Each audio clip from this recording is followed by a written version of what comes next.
Yeah, all good. If you do need one, it's right there. But, Oh, yeah. No, this is perfect. Thank you. Appreciate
it. Is it on now? There we go. Okay.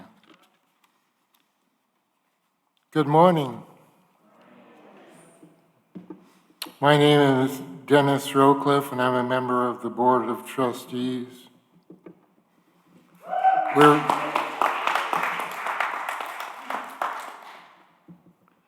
We're glad you're here with us this morning at the First Unitarian Church of Oakland.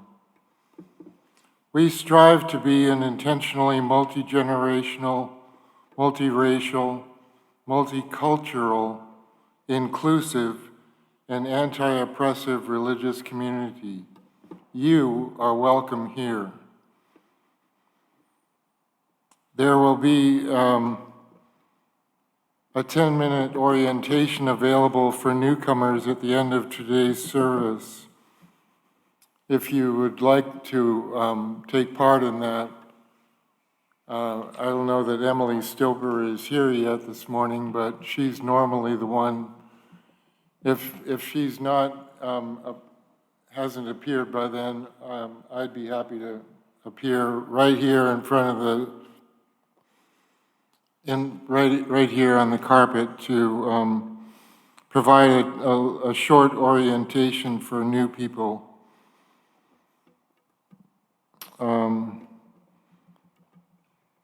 We also invite newcomers to fill out our guest connection card. If you're with us today on Zoom, the link is provided in the chat. If you're here in person, the link and the QR code are on gray cards that hopefully are in a seat back pouch near you. Filling out the online guest connection card enables us to help you explore what the community offers and to find ways to participate. And now, an acknowledgement of the land we inhabit here. We acknowledge that the land and peoples who belong to this land, the Muwekma Ohlone peoples,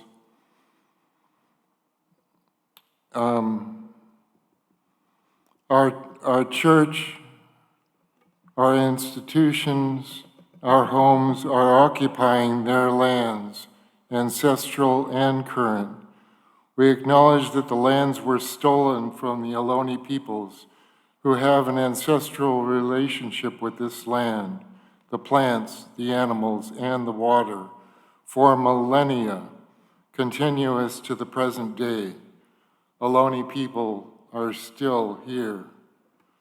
In solidarity with all Indigenous people and their right to self-determination and justice, we commit to working toward accountability of the theft, dispossession, and resulting trauma Native peoples continue to face. We commit to being active partners toward the healing of the intergenerational trauma which persists to this day. Amen, and so may we live.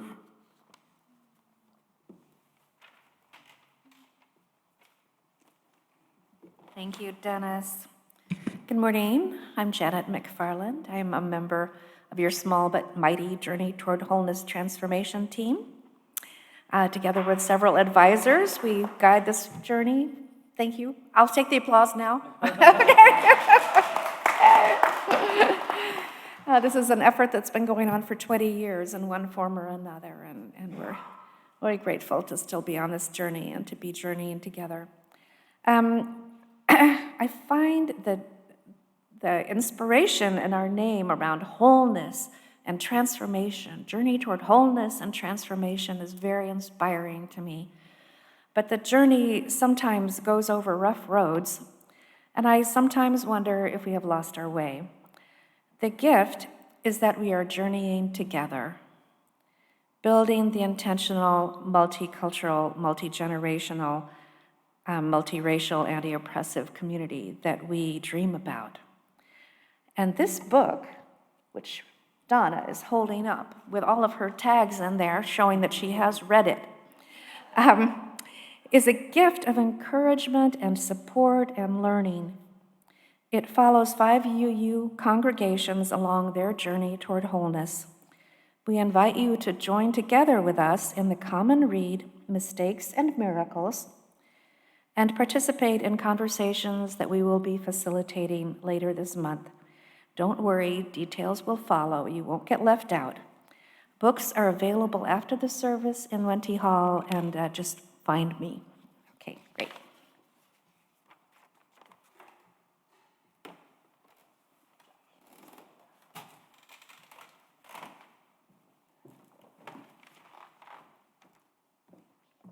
Good morning. We light our peace candle in honor of former Berkeley Mayor Eugene Gus Newport, who passed away on Saturday, June 17th at the age of 88. As a socialist mayor of Berkeley from 1979 to 1986, Mayor Newport, affectionately described as a mayor of the world for his global activism and peace efforts, including making Berkeley the first U.S. city to divest from apartheid South Africa in 1979. Newport wrote that peace is not just the absence of war, it is also the eradication of poverty, racism, sexism, homophobia, class distinctions, fundamentalism, and other factors that promote degradation and conditions that prevent human beings from achieving their greatest potential.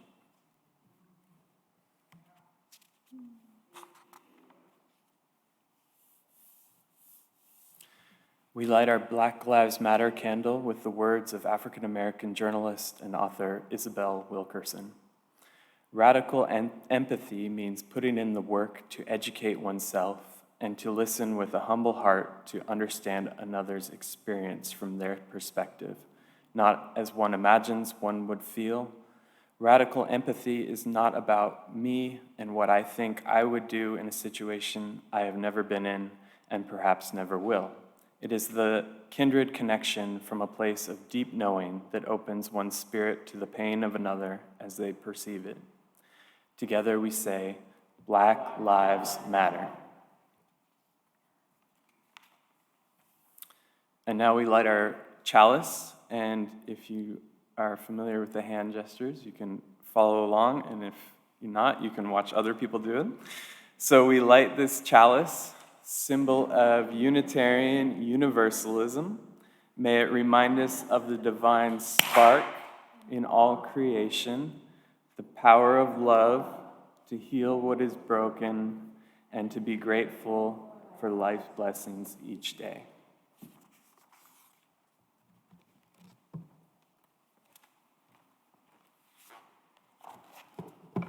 Good morning, church.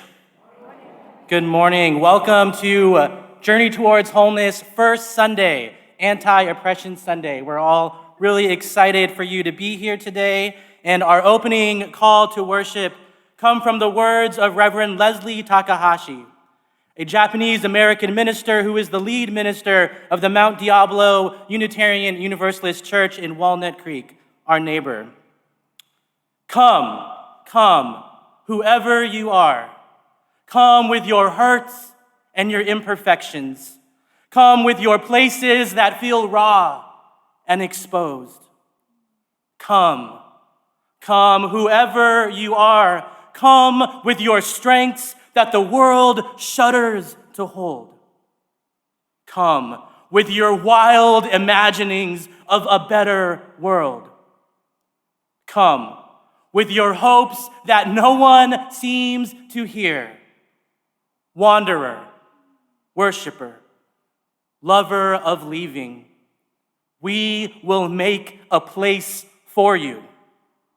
We will build a home together. Ours is no caravan of despair. Come, yet again come.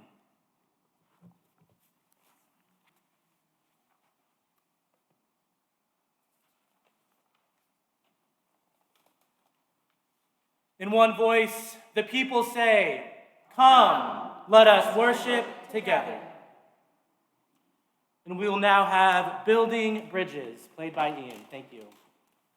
Please rise in body or spirit if you are willing and able for this.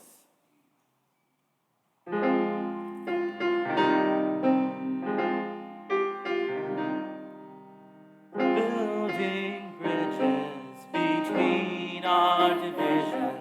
I reach out to you, while you reach out to me. With all of our voices and all of our visions, friends, we could make such sweet harmony.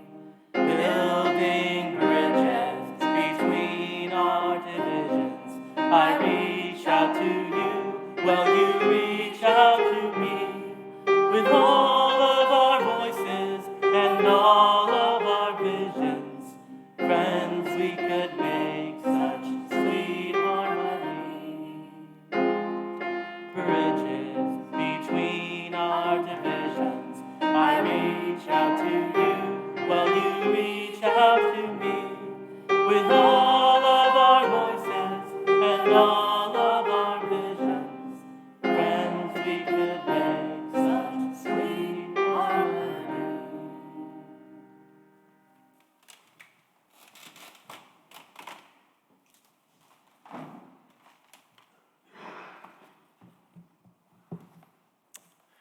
So I proposed doing a service about decentering whiteness in worship in late March of this year on one of the email listservs that are used by the church.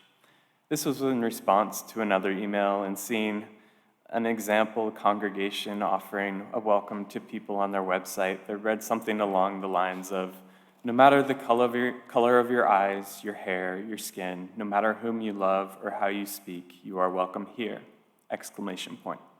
This was juxtaposed with images of a congregation sitting in pews composed entirely of white people's heads, and suggested to me that there was something missing about that welcome message. It stood out to me, and so I became one of those reply all people, and I proposed a service on decentering whiteness during the summer, and here we are today, 4 months later. Reverend Mitra Ranema, a biracial Iranian-American minister, writes in the introduction to the book, Centering, Navigating Race, Authenticity, and Power in Ministry, that oppression can be overt, but more commonly, it is implicitly embedded in a culture that is assumed or considered normative, and therefore unrecognized. This unrecognized element within predominantly white congregations and cultures, the culture without a culture where everyone is welcome, who doesn't disrupt the culture that exists but is professed not to, is something that tends to set my teeth on edge. I often feel that my own spiritual life and growth cannot exist in an environment that isn't also liberating for Black, Indigenous, and people of color. That's a selfish reason, but it's also partly true. There is something I find constricting or inaccurate about predominantly white environments and their theologies or lack thereof when attempting to find a grounding in faith.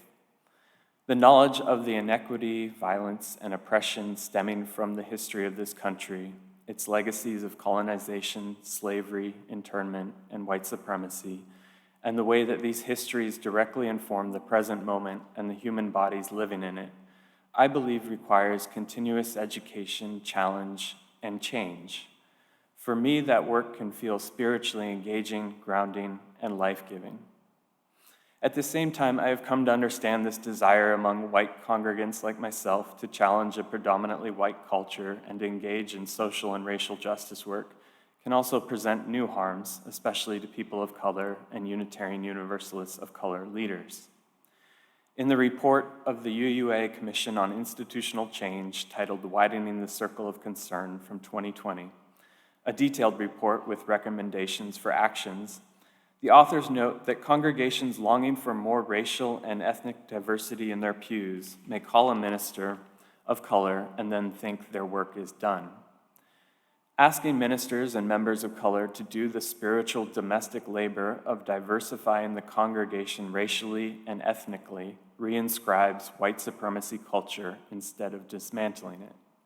Too often, congregations simply hope or assume that the minister or lay leader of color will teach about white supremacy, racism, and other oppressions, will take the lead in changing institutional structures, will welcome and integrate newcomers of color into institutional life, and more. These expectations tend to burn out or drive out Unitarian Universalists of color, both lay and ordained. Fortunately, I believe there's also many reasons to be hopeful about the future for UU congregations. Reverend Dr. Sophia Betancourt, a queer woman of color who was recently elected to be president of the Unitarian Universalist Association, notes that while we cannot know what will come in the next 6 years, we can commit ourselves to radical inclusion, faithful witness, and the embrace of a wide range of voices and leaders for our faith. I am grateful to Kevin Mann and his friendship and worship for offering to be a worship leader for this service. His guidance and for example, about the title of the service, changing it from decentering whiteness to focus on solidarity and liberation for UUs of color, has been very helpful to me and reminds me that working together can strengthen and offer a message of hope that's a more hopeful example for the future. Thank you.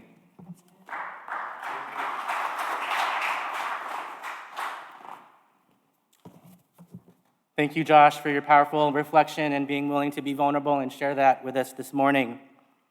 I love my Unitarian Universalist faith.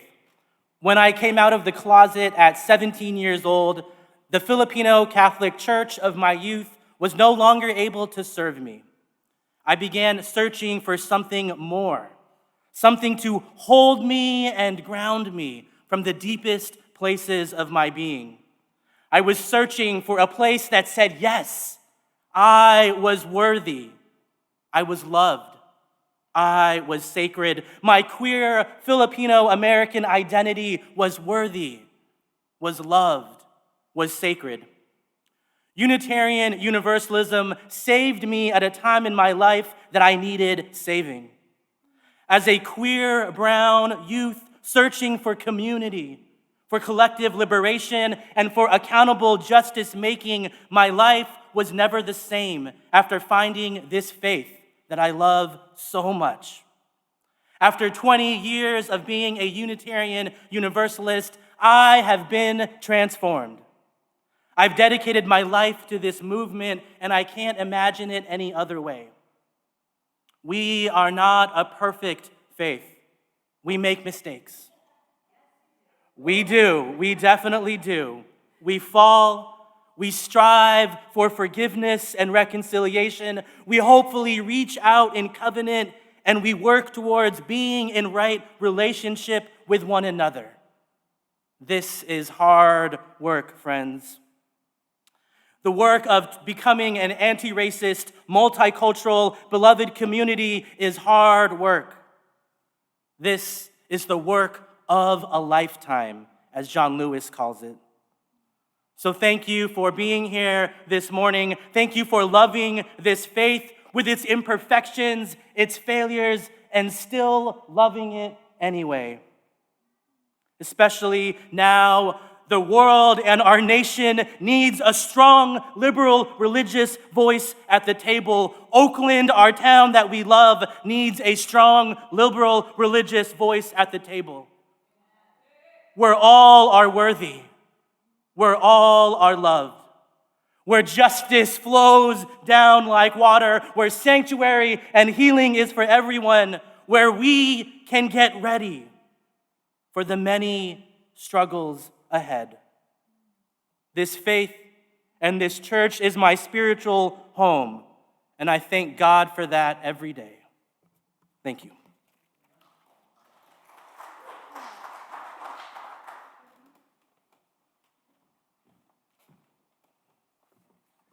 Hi, I'm Sarah. Building bridges, that's the hope. Building bridges is the hard work. Building bridges between our divisions, I reach out to you. Will you reach out to me? As Bell Hooks, Black feminist and social critic, says, healing is an act of communion. We have to meet one another in love in order to heal this world. Here at First Unitarian, we deliberately take time in our service to reach out to each other to affirm that the connections between us are central to the work of this church. Now is the time to reach out to someone you don't know already, or to say hello to a longtime friend. And of course, please listen for the music calling you back.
In a moment, you're invited to sing Every Time I Feel the Spirit, an African-American spiritual dating to before the U.S. Civil War. In selecting this hymn, I was aware of considerations for cultural borrowing, though I'm not sure whether singing this hymn in a predominantly white congregation constitutes a form of cultural misappropriation. Key questions for me from the UUA website offering guidance about this include: what is the goal of singing this hymn? What is the cultural context from which this work was taken? And am I in relationship with people from this culture? Am I willing to be part of that community's struggle? Dr. Brad R. Braxton, an African-American theologian, professor, and founder of the Open Church of Maryland, writes that some of the earliest practical theologians in the United States, enslaved African Americans deposited their sophisticated cosmological and ethical understandings of the Spirit in the beautiful subversive art form called the spirituals, faith-based folk songs sang in the key of freedom. While white scholars of the time wrote textual commentaries of the Bible to justify slavery and colonialism, enslaved African Americans sang spirituals as a living vocal commentary designed to foster restorative justice. In addition to transmitting covert codes for runaway enslaved men and women seeking freedom on the Underground Railroad, spirituals like Every Time I Feel the Spirit embrace an African cosmology where the Spirit, an internal life force, animates the universe with divine purpose, linking visible and invisible dimensions of existence into a tightly connected ecosystem. As Dr. Braxton notes, European and American colonizers inaccurately interpreted African cosmologies as pagan fetishes, which were used to further justify exploitation and violence against Black and brown bodies. Today, however, contemporary science and quantum physics reveal the plausibility of ancient cosmologies that privilege invisible, transformative energies of a spirit or spirits, such as cosmologies of African and Native cultures. Slavery did not eradicate the African belief in the ethical power of the spirit or spirits, and by recalling African cosmologies about life-giving spirits, African Americans insisted that the spirit provided the tools for survival and emancipation in this life, not a future utopian life to come. Today, according to VERA, an organization seeking to end mass incarceration in the US, in 52 out of 58 California counties, the number of people in prison has declined in the last 10 years, and the number of people in county jails has decreased by 16% in the last decade. Yet county spending on detention increased by 20% during that period. All counties in California have racial disparities in arrests, jailing, and imprisonment, with African Americans and Latinos being arrested at disproportionate rates. In San Francisco, African Americans are arrested at more than 5 times the rate for white people. Finally, more than a third of people in California's jails have a mental health condition. Please rise in body or spirit for hymn 208, Every Time I Feel the Spirit.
And now is the time in the service where we offer an embracing meditation and then speak the names we wish to memorialize, celebrate, or remember after ringing the bell.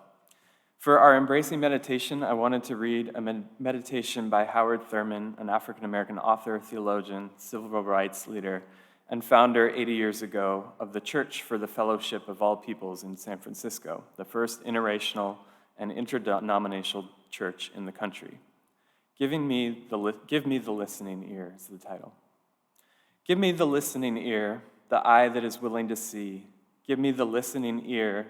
I seek this day that the ear will not shrink from the word that corrects and admonishes, the word that holds up before me the image of myself that causes me to pause and reconsider, the word that challenges me to deeper consecration and higher resolve, the word that lays bare needs that make my own days uneasy, that seizes upon every good, decent impulse of my nature, channeling it into paths of healing in the lives of others. Give me the listening ear. I seek this day the disciplined mind, the disciplined heart, the disciplined life that makes my ear the focus of attention through which I may become mindful of expressions of life foreign to my own. I seek the stimulation that lifts me out of the old ruts and established habits which keep me conscious of myself, my needs, my personal interests. Give me this day the eye that is willing to see the meaning of the ordinary, the familiar, the commonplace, the eye that is willing to see my own faults for what they are, the eye that is willing to see the likable qualities in those I may not like, the mistake in what I thought was correct, the strength in what I had labeled weakness. Give me the eye that is willing to see that thou hast not left thyself without a witness in every living thing, thus to walk with reverence and sensitiveness through all the days of my life. Give me the listening ear, the eye that is willing to see. Amen.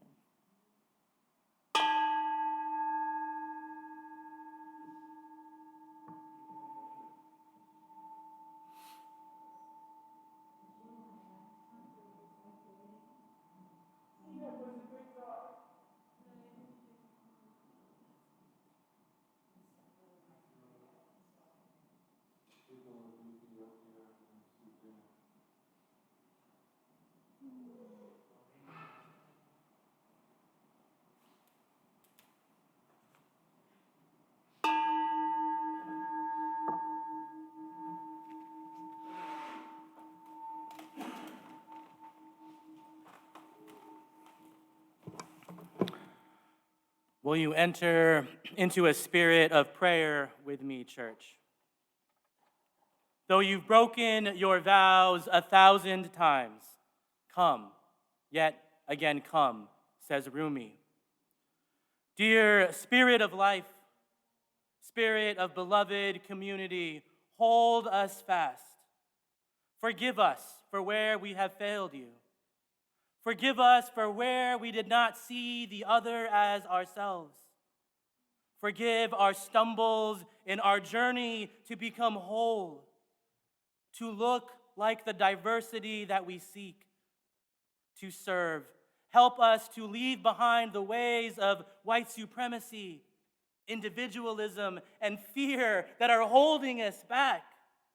Help us lean into our church vision, which is to build a radically inclusive community, to grow the beloved community by expanding the welcome table and deepening our commitments to countering oppression as an intentional, multiracial, multicultural, multi-generational congregation.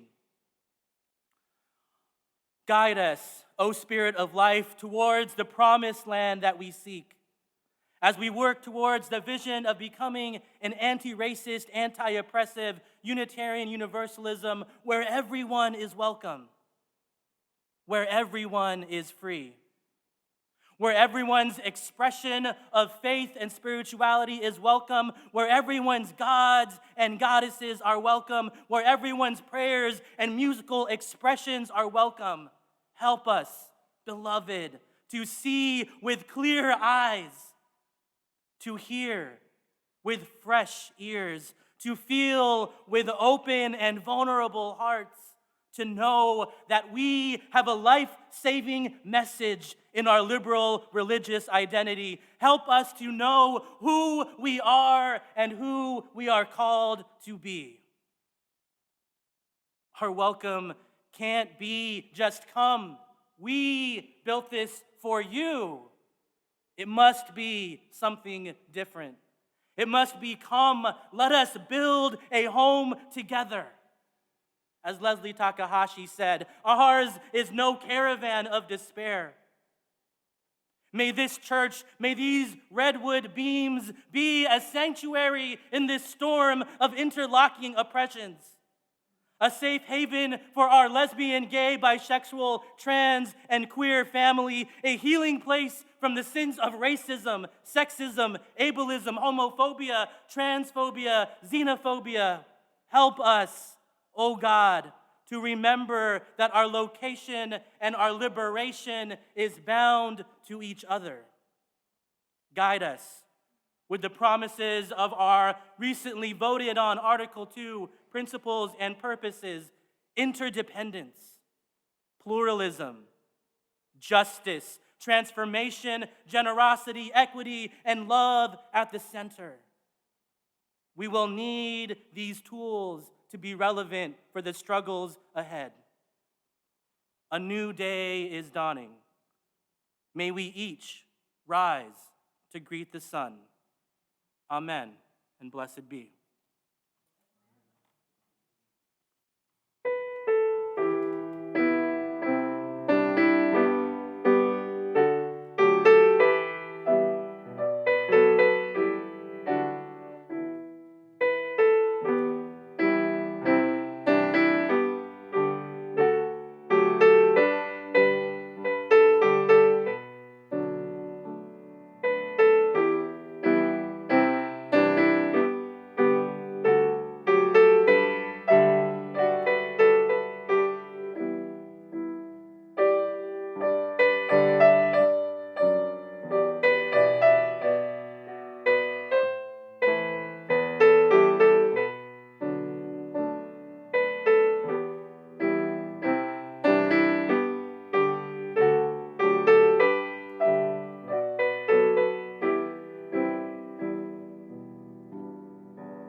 Thank you so much to Ian, who is a student of Renee, and his first time playing with us here at church today.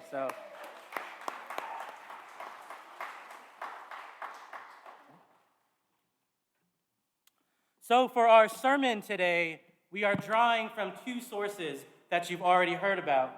The first one is Centering, Navigating Race, Authenticity, and Power in Ministry, edited by biracial Iranian-American minister, Reverend Ritra Ranema.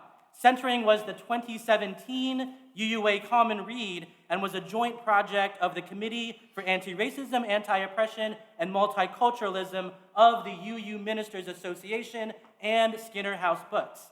Centering is the first book to center the stories, analysis, and insight of Unitarian Universalists of color offering their religious leadership. And the second book that you will hear from during this sermon is our Common Read for Church, Mistakes and Miracles, Congregations on the Road to Multiculturalism. It was written by white minister Reverend Nancy Palmer-Jones, former lead minister at the First Unitarian Church of San Jose, and Asian American lay leader Karen Lynn, who comes from the Cambridge congregation in Massachusetts. Mistakes and Miracles is the 2022 UUA Common Read, and as you heard from JTW member Janet earlier, this is our first Unitarian Church of Oakland Common Read for the summer. Books are available to borrow with the bookstore. You can buy your own through the UUA folks. Janet has some as well. So there's a ways for you to get a book in your hand. So, may the following voices of Unitarian Universalists of color and white anti-racist allies wash over us this morning like a prayer. May these words cleanse us and hold us to the best and brightest that we can be.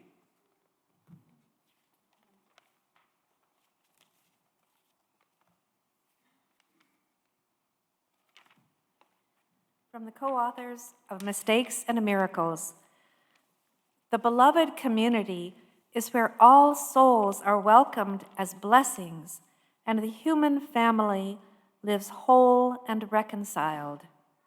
This vision gleams with promise. This statement encompasses the key elements of a compelling call to multicultural, anti-racist, beloved community. It asks for an attitude of humility and courage, and for an awareness of both the gifts and the crisis in our religious history, whether from long ago or just last week. It points to the goal of building beloved community, since Unitarian Universalism as a covenantal faith simply cannot be lived in isolation. It affirms the faith's welcome across many diversities.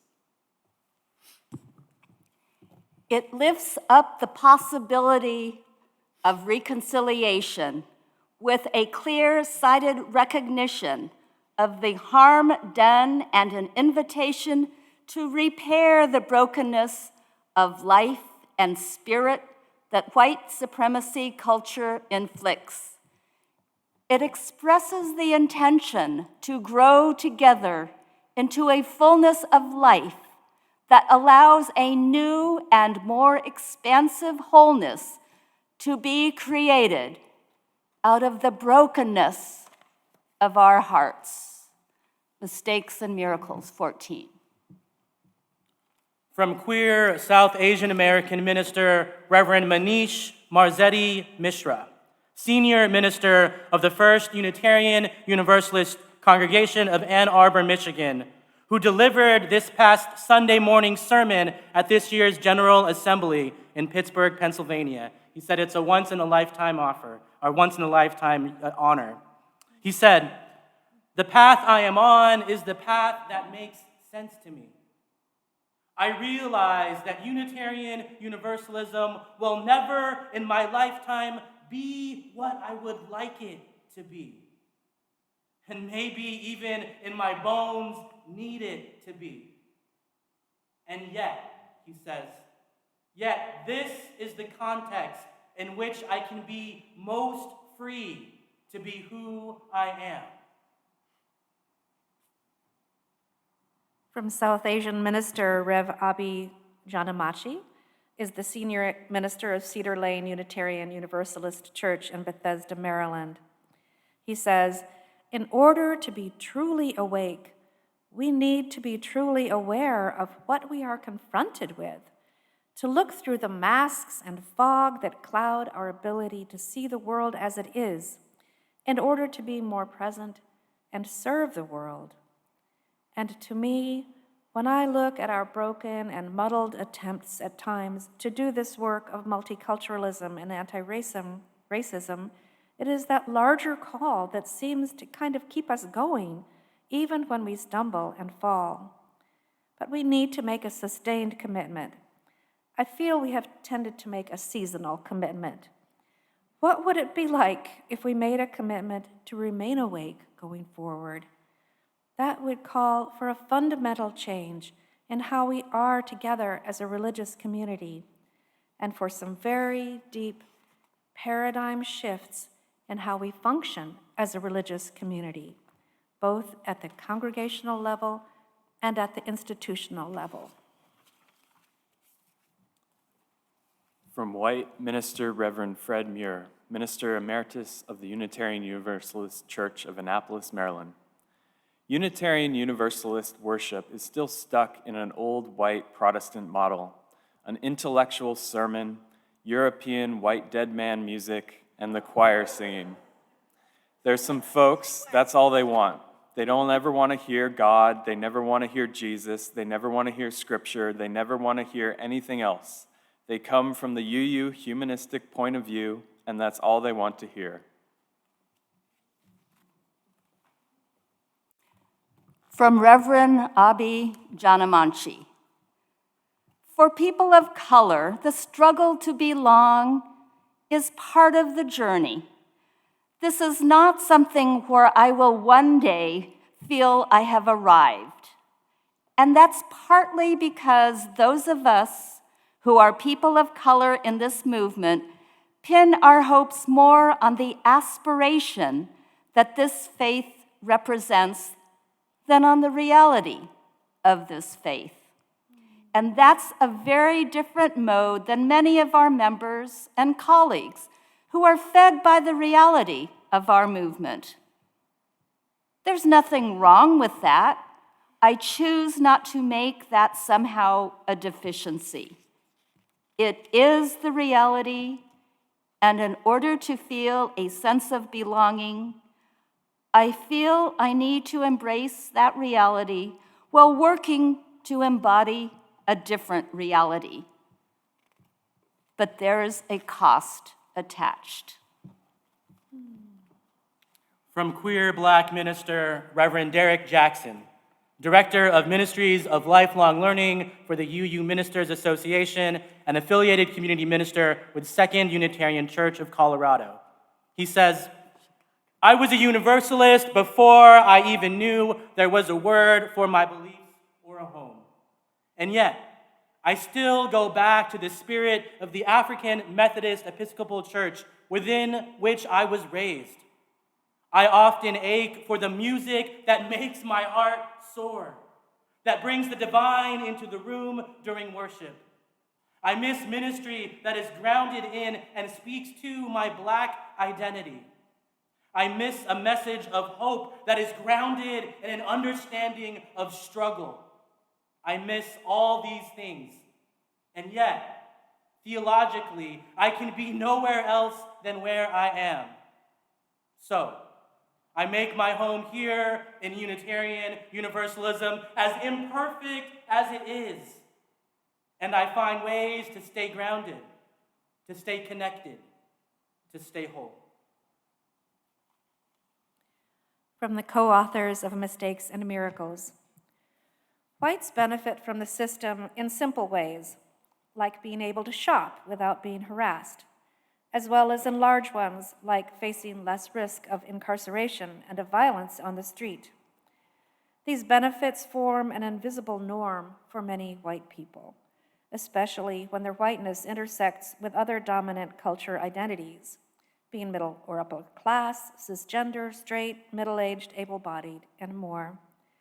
No wonder the language of waking up and staying woke is so prevalent among the white people and people of color who are determined to dismantle unjust systems like white supremacy.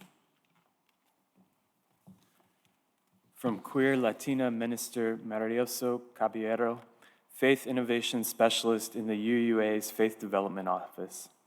I understand white privilege to refer not only to personal opportunity offered to white people individually, but also to the cultural and institutional standards that favor whiteness and white cultural expression as the norm. It is no privilege, distorted or otherwise, to wonder if such opportunities are being granted ministers of color due to a true appreciation for their gifts of ministry or for the purposes of stroking the collective ego of those who see diversity as the goal rather than true healing from the damage racism inflicts upon every one of us.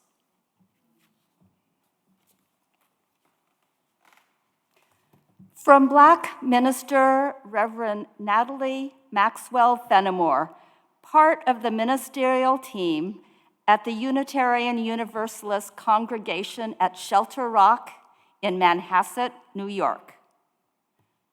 Shirley Chisholm was asked why she, a Black woman, was running for president. You don't have a chance. Why are you doing that? And she said, because I am in love with the America that does not yet exist. And that's how Unitarian Universalism is also. I'm in love with the Unitarian Universalism that does not yet exist. But I have to hold both the love for that thing and the love for the reality. It does not yet exist. It will probably not exist in my lifetime. I don't think it will in that of my children, but I can't deny my love for it. You know, wanting to be there in that struggle, that's why I'm fighting. And our final two words are from past president and the future current president of the Unitarian Universalist Association, from Black minister Reverend Bill Sinkford, the first person of color president of the UUA. He says, the final message we would pass on is a message of hope.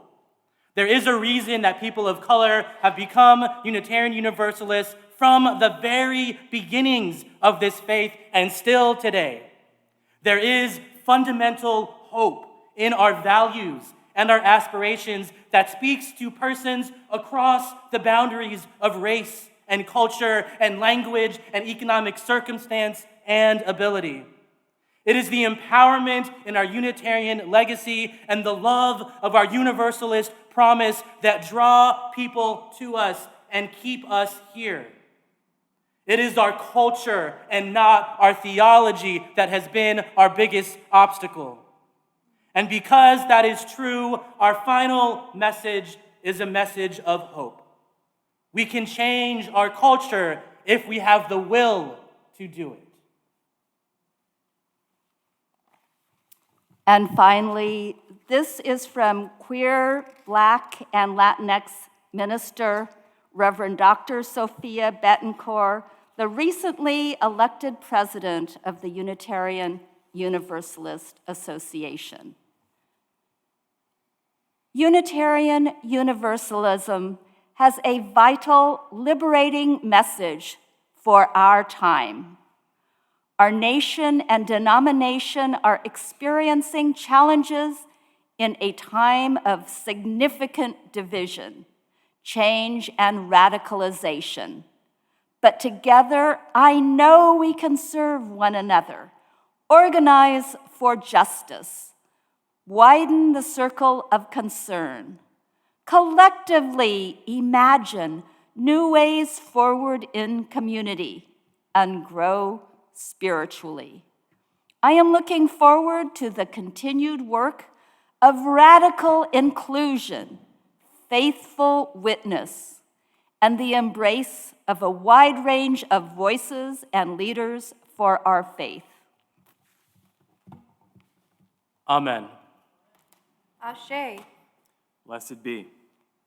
May it be so.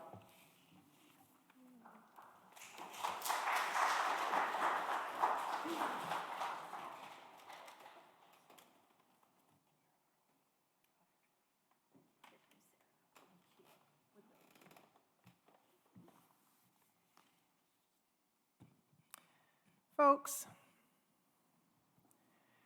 when I step out of church after a service, when I leave today, I don't want to be the same person I was when I walked in. I come to church to be changed. I come to be moved from the place where I am at the center into another way of seeing and being in the world.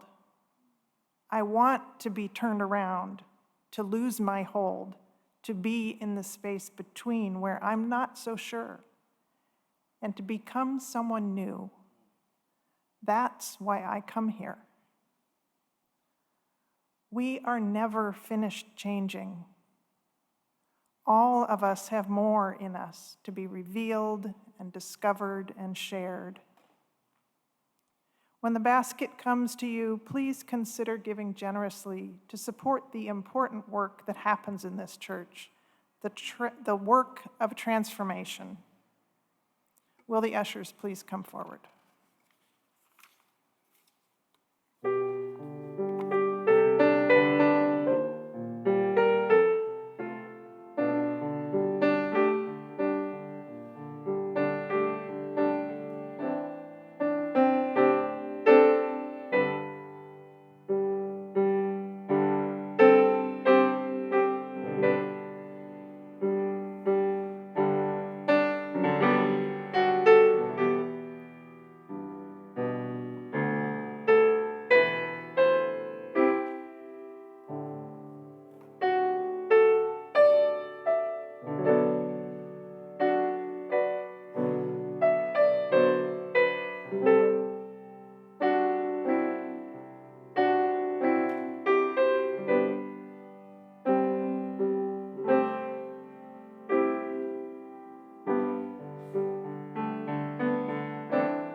Please say together the words on the screen. To the work of the church, which is weaving a tapestry of love we call community, we dedicate ourselves and these our offerings.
Benediction comes from Black minister Reverend Dr. Howard Thurman, spiritual advisor to Dr. King. Don't ask yourself what the world needs. Ask yourself what makes you come alive, and go do that. Because what the world needs is people who have come alive. May each of us come alive for ourselves, for our beloved church, for our town, and for the world. Amen.